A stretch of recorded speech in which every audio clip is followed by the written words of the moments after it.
Maradu മാങ്കായിൽ LP സ്കൂളിൽ പ്രഭാത ഭക്ഷണത്തിന് തുടക്കമായി.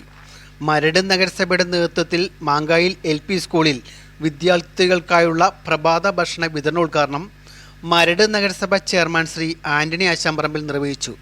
Vice chairperson advocate Reshmi Sanal, standing committee ചെയർമാൻമാരായ ബിനോയ് ബേബി പോൾ, കൗൺസിലർമാരായ Chandrakaladharan, PD Rajesh, AJ Thomas, LPU school പ്രധാന അധ്യാപിക പ്രസന്ന കമ്മത്ത് എന്നിവർ സന്നിധരായിരുന്നു.